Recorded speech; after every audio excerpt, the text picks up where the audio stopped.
With more than 2 decades of independence, Timor-Leste still imports the majority of its food. Minta lebih baik hidup begini mati saja daripada hidup. Ya, karena terlalu susah. Setelah lebih dari 20 tahun merdeka dari Indonesia, satu pertanyaan besar terus menggantung di udara. Bagaimana sebenarnya nasib Timor-Leste hari ini? Negeri kecil di udara Australia ini dulu lahir dengan harapan yang sangat besar. Bukan sekedar menjadi negara baru, tetapi menjadi negara makmur, mandiri, bahkan bermimpi menjadi Singapura baru di Asia Tenggara. Tanpa banyak basa-basi, mari kita lihat faktanya. Timor-Leste, atau secara resmi bernama Republik Demokratik Timor-Leste, terletak di bagian timur Pulau Timor dan berbatasan langsung dengan Provinsi Nusa Tenggara Timur, Indonesia. Negara ini resmi merdeka pada 20 Mei 2002 setelah melalui perjalanan panjang dan penuh konflik. Salah satu alasan utama di balik keinginan merdeka adalah faktor ekonomi. Timor-Leste diyakini memiliki cadangan minyak dan gas yang sangat besar, bahkan sempat diyakini mampu menopang negara ini selama beberapa generasi. Harapan itu bukan tanpa dasar. Pada pertengahan 2000-an, dilaporkan bahwa Timor-Leste memiliki cadangan sekitar 987 juta barel minyak, sebuah angka yang sangat besar untuk negara kecil dengan jumlah penduduk sekitar 1,3 juta jiwa. Selama kurang lebih 15 tahun terakhir, negara ini telah memperoleh pendapatan dari sektor minyak dan gas mencapai sekitar 23 miliar dolar Amerika Serikat. Uang ini digunakan untuk membangun infrastruktur, meningkatkan pendidikan, memperbaiki layanan kesehatan, dan mengurangi tingkat kemiskinan. Di atas kertas, ini tampak seperti kisah sukses sebuah negara muda yang mampu memanfaatkan kekayaan alamnya demi kesejahteraan rakyat. Namun, realitas di lapangan tidak sepenuhnya seindah itu. Para analis mulai memperingatkan bahwa era kejayaan minyak Timor-Leste hampir berakhir. Salah satunya adalah Charles Shiner dari Timor-Leste Institute for Development Monitoring and Analysis yang menyebut bahwa sisa minyak dan gas yang ada saat ini mungkin hanya cukup untuk membiayai pemerintahan 1 atau 2 tahun ke depan. Artinya, sumber utama pemasukan negara ini perlahan-lahan mengering. Ketika sumber daya alam yang selama ini menjadi tulang punggung ekonomi mulai habis, maka tantangan besar pun muncul. Apa yang akan menopang ekonomi Timor-Leste selanjutnya? Apakah negara ini sudah cukup siap untuk berdiri di atas kaki sendiri tanpa bergantung pada minyak dan gas? Untuk menjawab pertanyaan ini, mari kita bandingkan Timor-Leste dengan wilayah Indonesia yang paling dekat dengannya, yaitu Provinsi Nusa Tenggara Timur atau NTT. NTT adalah provinsi yang berbatasan langsung dengan Timor-Leste, memiliki ibu kota di Kupang, luas wilayah sekitar 47.932 km persegi dan jumlah penduduk sekitar 5,4 juta jiwa. Sementara itu, Timor-Leste memiliki luas sekitar 15.000 km persegi dengan populasi sekitar 1,3 juta jiwa. Secara geografis dan kultural, keduanya memiliki banyak kesamaan, namun perkembangan ekonominya menunjukkan perbedaan yang cukup mencolok. Dari sisi struktur ekonomi, NTT masih sangat bergantung pada sektor pertanian, kehutanan, dan perikanan, yang menyumbang hampir 30% terhadap perekonomian daerah. Sebaliknya, ekonomi Timor-Leste sangat bergantung pada sektor minyak dan gas, yang menyumbang sekitar 86% dari pendapatan negara. Ketergantungan yang sangat tinggi pada satu sektor ini membuat ekonomi Timor-Leste sangat rentan terhadap fluktuasi harga energi, dan lebih parah lagi, terhadap habisnya cadangan sumber daya alam. Jika kita melihat angka produk domestik bruto, menurut data Bank Dunia, PDB Timor-Leste yang berada di kisaran 1,9 hingga 2 miliar dolar Amerika Serikat. Sementara itu, produk domestik regional bruto NTT mencapai sekitar 118 triliun rupiah, atau setara dengan sekitar 7,6 miliar dolar Amerika Serikat. Artinya, secara nominal, perekonomian NTT lebih besar dibandingkan Timor-Leste, meskipun NTT hanyalah sebuah provinsi, bukan negara berdaulat. Dari sisi pendapatan per kapita, Timor-Leste berada di kisaran 1.425 dolar Amerika Serikat per orang.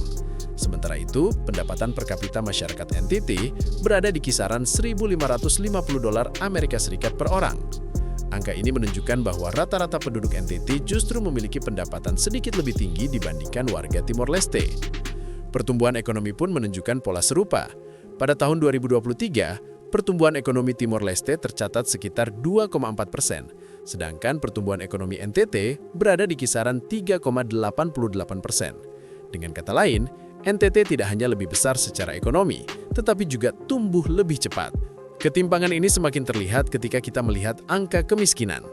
Timor Leste, menurut berbagai laporan, berada di posisi teratas sebagai negara dengan tingkat kemiskinan tertinggi di Asia Tenggara, dengan sekitar 42% penduduk hidup di bawah garis kemiskinan.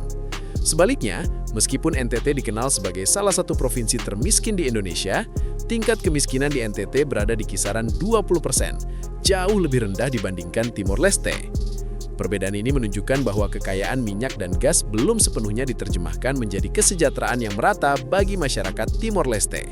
Dari sisi pengangguran, tingkat pengangguran terbuka di Timor Leste berada di kisaran 4,9%. Sementara itu, tingkat pengangguran terbuka di NTT berada di kisaran 3,3%. Sekali lagi, NTT menunjukkan kondisi yang relatif lebih baik. Ini mengindikasikan bahwa pasar tenaga kerja di Timor Leste belum cukup mampu menyerap angkatan kerja secara optimal, terutama di luar sektor pemerintahan dan migas. Kondisi ini semakin diperparah ketika kita melihat kualitas sumber daya manusia, khususnya di bidang pendidikan. Rata-rata lama sekolah penduduk berusia 15 tahun ke atas di Timor Leste hanya sekitar 4,5 tahun. Artinya, rata-rata warga Timor Leste hanya menyelesaikan pendidikan setingkat sekolah dasar. Sementara itu, rata-rata lama sekolah penduduk NTT berada di kisaran 7,1 tahun, yang berarti rata-rata telah menyelesaikan pendidikan hingga tingkat SMP. Dari sisi angka melek huruf, Timor Leste berada di kisaran 68%, sedangkan NTT berada di atas 90%. Perbedaan ini sangat signifikan, karena kualitas pendidikan adalah fondasi utama bagi pembangunan jangka panjang dan daya saing suatu wilayah. Ketergantungan ekonomi Timor Leste juga tercermin dalam pola perdagangannya. Hingga saat ini, Timor Leste sangat bergantung pada impor dari Australia dan Indonesia. Pada tahun 2022, nilai impor Timor Leste dari Indonesia mencapai sekitar 296,7 juta dolar Amerika Serikat, sementara ekspor Timor Leste ke Indonesia hanya sekitar 4,7 juta dolar Amerika Serikat. Ketimpangan ini menunjukkan bahwa Timor Leste belum mampu membangun basis produksi domestik yang kuat untuk memenuhi kebutuhan dalam negeri maupun menembus pasar ekspor. Di tengah kondisi ini, muncul ambisi besar Timor Leste untuk meniru kesuksesan Singapura, terutama melalui sektor pariwisata. Pemerintah Timor Leste sejak awal kemerdekaan memang memiliki visi untuk menjadikan negaranya sebagai pusat pariwisata dan jasa di kawasan. Bahkan, paspor Timor Leste memiliki akses bebas visa ke lebih banyak negara dibandingkan paspor Indonesia, sebuah langkah strategis untuk membuka konektivitas global. Namun, ambisi besar ini tampaknya belum sepenuhnya terwujud di lapangan. Pengalaman ini menjadi pelajaran penting bahwa meniru model negara maju tanpa kesiapan struktural yang matang seringkali berujung pada hasil yang tidak optimal. Dalam konteks Timor Leste, tantangan yang dihadapi bahkan lebih besar. Di saat Timor Leste masih berjuang membangun fondasi ekonomi dan sumber daya manusia, NTT justru menunjukkan perkembangan pesat, terutama di sektor pariwisata. Pemerintah Indonesia dalam beberapa tahun terakhir mengembangkan NTT sebagai destinasi wisata unggulan.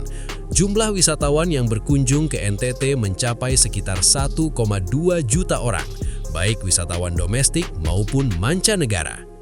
Dari jumlah tersebut, sekitar 58.000 merupakan wisatawan asing.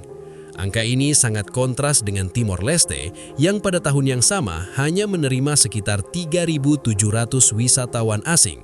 Melihat seluruh perbandingan ini, mimpi Timor Leste untuk menjadi Singapura baru tampaknya masih jauh dari kenyataan. Kesenjangan ekonomi, pendidikan, kesejahteraan, dan pariwisata dengan wilayah tetangganya, NTT, justru semakin melebar. Sementara NTT terus mengalami pertumbuhan dan diversifikasi ekonomi, Timor Leste masih sangat bergantung pada sektor migas yang kini mulai menurun. Tanpa transformasi ekonomi yang serius dan terencana, ketergantungan ini berpotensi membawa Timor Leste pada stagnasi ekonomi dalam beberapa tahun ke depan.